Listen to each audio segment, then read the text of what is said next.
dengan saya Ibu Nirma Fatmala Sandi di IPA Online kelas 7. Kali ini Ibu akan membahas tentang campuran.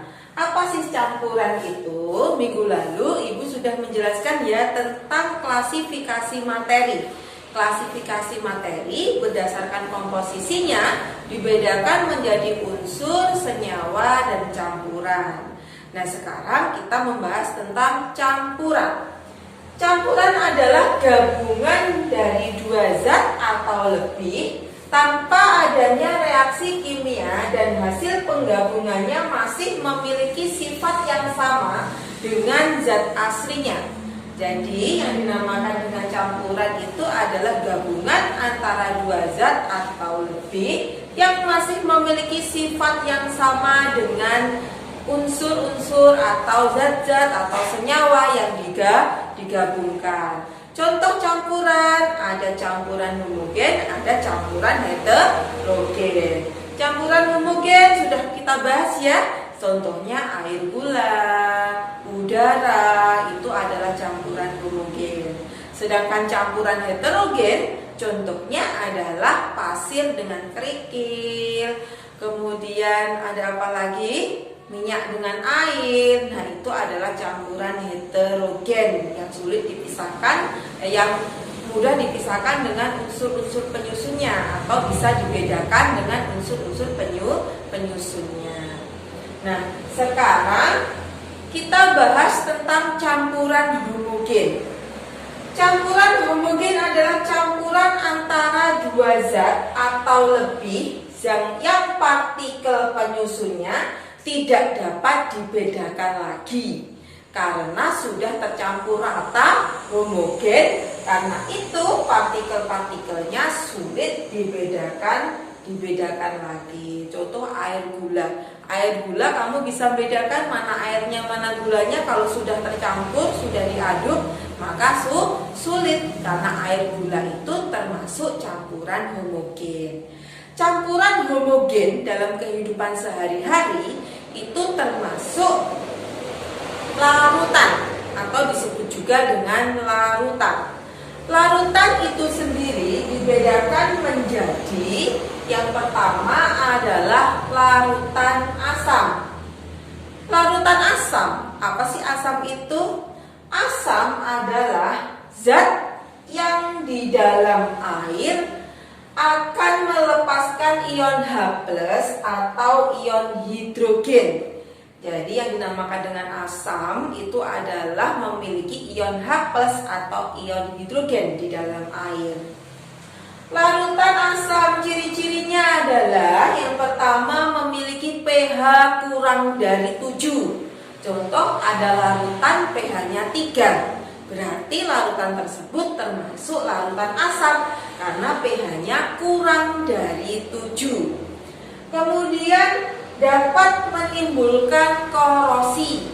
Jadi asam itu dapat menimbulkan korosi. Korosi itu apa sih? Perkaratan. Jadi kalau misalkan seng atau besi atau pagar tembok rumah kita itu kalau lama-kelamaan kena air hujan itu akan menimbulkan korosi atau perkaratan. Kenapa? Karena air hujan itu juga mengandung asam. Contohnya H2SO4. Kemudian cirinya adalah rasanya masam. Contohnya buah-buahan. Semua buah-buahan yang mengandung asam pasti rasanya adalah masam atau kecut. Contohnya mangga. Mangga itu kan kalau mangga muda maka rasanya akan asam atau kecut. Nah, hal ini karena di dalam mangga itu terdapat larutan asam atau terdapat zat asam. Kemudian ciri-cirinya adalah merubah kertas lakmus biru menjadi merah. Jadi ciri-ciri larutan asam itu adalah dapat merubah kertas lakmus biru itu menjadi berwarna merah. Contoh-contoh larutan asam sering kita jumpai dalam kehidupan sehari-hari itu adalah asam cuka. Asam cuka ya. Kalau kita masuk ke warung mie ayam atau bakso biasanya ada asam cuka penambah rasa asam ya. Kemudian ada keju dan ada buah-buahan. Itu termasuk contoh-contoh asam. Selain larutan asam, ada larutan basa. Basa adalah senyawa yang jika dilarutkan dalam air akan melepaskan ion hidroksida atau ion OH-. Jadi kalau asam itu H+, kalau basa itu adalah ion OH-. Ciri-cirinya basa adalah memiliki pH lebih dari 7. Contoh larutan misalkan sabun diukur pH-nya adalah sama dengan 8. Berarti sabun ini termasuk basa karena pH-nya lebih dari itu 7, 8, 9, 10, 11, 12. Berarti itu termasuk larutan yang bersifat basa. Kemudian ciri-cirinya adalah rasanya pahit. Jadi basa itu rasanya pahit. Contohnya obat mah itu juga termasuk senyawa basa, teman-teman. Jadi obat mah itu makanya rasanya sedikit ada pahitnya. Kemudian licin di kulit dan dapat merubah kertas lakmus merah menjadi biru. Kalau asam biru jadi merah, kalau basa merah menjadi biru. Contoh-contoh basa dalam kehidupan sehari-hari itu adalah obat mah, sabun, deterjen, itu termasuk contoh-contoh dari basa. Selain larutan asam, larutan basa ada yang dinamakan dengan indikator. Jadi indikator itu juga termasuk larutan indikator asam basa, gitu ya. Indikator asam basa adalah suatu senyawa yang dapat menunjukkan perubahan warna ketika direaksikan dengan asam atau basa. Jadi yang dinamakan dengan indikator itu adalah dapat berubah warnanya saat direaksikan dengan asam maupun basa. Contoh indikator itu ada 2, ada indikator alami dan ada indikator buatan. Indikator alami contohnya adalah kunyit, kubis merah, bunga sepatu, bunga mawar. Itu adalah salah satu contoh indikator alami, yaitu indikator yang ada di alam. Kemudian indikator buatan contohnya adalah kertas lakmus.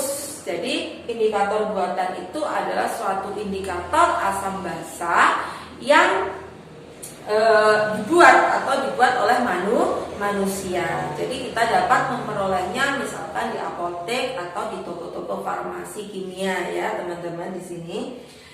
Indikator ini dapat merubah warna. Jadi yang dinamakan indikator itu adalah dapat berubah warnanya ketika direaksikan dengan asam dan basa.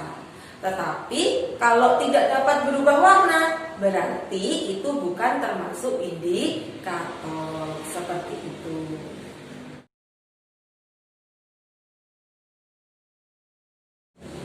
Nah, sekarang kita belajar tentang cara memisahkan campuran. Cara memisahkan campuran itu ada beberapa metode.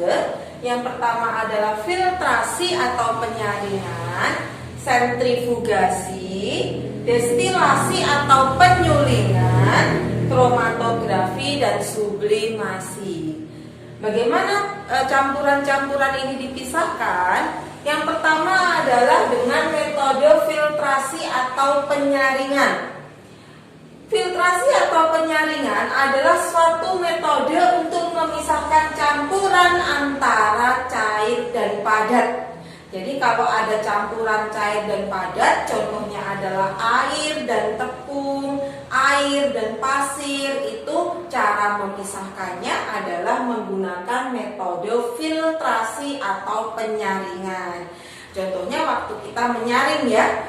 Menyaring air dan pasir misalkan, maka nanti yang tertinggal di saringan atas itu adalah pasirnya atau disebut dengan residu, sedangkan yang di bawah atau filtrat itu adalah air. Jadi pasir di atas, air itu nanti sebagai filtratnya. Jadi di sini untuk memisahkan antara air dan padat kita menggunakan filtrasi atau berdasarkan ukuran partikelnya ya. Yang kedua adalah sentrifugasi. Sentrifugasi adalah untuk memisahkan campuran antara cairan dan padatan yang ukurannya sangat kecil sekali dan tersebar merata. Jadi sentrifugasi ini contohnya adalah pemisahan sel darah merah. Sel darah itu kan sangat kecil sekali. Nah, untuk memisahkan antara sel darah merah, misalkan dengan kotoran atau memisahkan sel darah merah atau seperti cuci darah, itu adalah menggunakan metode sentrifugasi.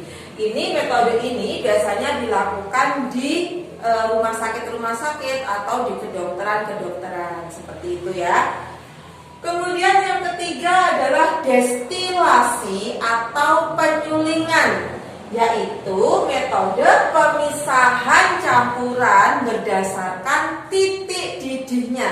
Jadi campuran satu antara larutan satu dengan larutan yang lain pasti memiliki perbedaan titik didih. Contoh air dengan alkohol, titik didihnya berbeda. Air dengan asam cuka, titik didihnya pun berbeda. Jadi kalau metode pemisahan larutan yang berbeda titik didihnya, maka kita menggunakan metode destilasi atau penyulingan. Destilasi atau penyulingan ini adalah biasanya digunakan di suatu misalkan contohnya pabrik-pabrik minyak. Nah, minyak wangi itu adalah menggunakan destilasi, ya, proses destilasi bertingkat. Pembuatan minyak bumi itu juga melakukan proses destilasi, yaitu berdasarkan perbedaan titik didihnya. Kemudian yang keempat adalah metode kromatografi, yaitu metode yang digunakan untuk memisahkan campuran yang terdiri dari zat-zat yang memiliki perbedaan tingkat kelarutannya. Jadi kalau destilasi tingkat titik didihnya, kalau kromatografi adalah berdasarkan tingkat kelarutannya. Contohnya pemisahan pada warna ya. Jadi kalau kromatografi itu adalah pewarna. Jadi warna pada tinta itu memisahkannya adalah pakai metode kromatografi. Kemudian yang kelima adalah sublimasi, penyubliman, yaitu metode yang digunakan untuk memisahkan campuran suatu zat dengan zat lain yang dapat menyublim. Jadi kalau ada campuran zat di dalam itu ada zat yang bisa menyublim, kita memisahkan campurannya adalah menggunakan metode sublimasi. Contohnya apa? Contohnya campuran antara arang dengan kapur barus. Maka kita pakai penyubliman ya. Kenapa? Karena kapur barus itu merupakan suatu benda yang bisa menyublim. Karena itu untuk memisahkan antara kapur barus dengan arang, kita menggunakan metode sublimasi. Jadi kita tarik kesimpulan ya di sini. Untuk memisahkan antara campuran satu dengan yang lainnya, yang pertama adalah filtrasi, itu berdasarkan perbedaan ukuran partikel. Kemudian sentrifugasi itu adalah ukuran suatu partikel yang sangat kecil. Kemudian destilasi itu adalah pemisahan berdasarkan titik didihnya. Sedangkan kromatografi pemisahan suatu campuran berdasarkan kelarutannya. Dan sublimasi adalah metode jika suatu larutan itu mengandung suatu zat yang bisa menyublim. Jadi seperti itu teman-teman pelajaran kita hari ini. Semoga bermanfaat. Assalamualaikum warahmatullahi wabarakatuh.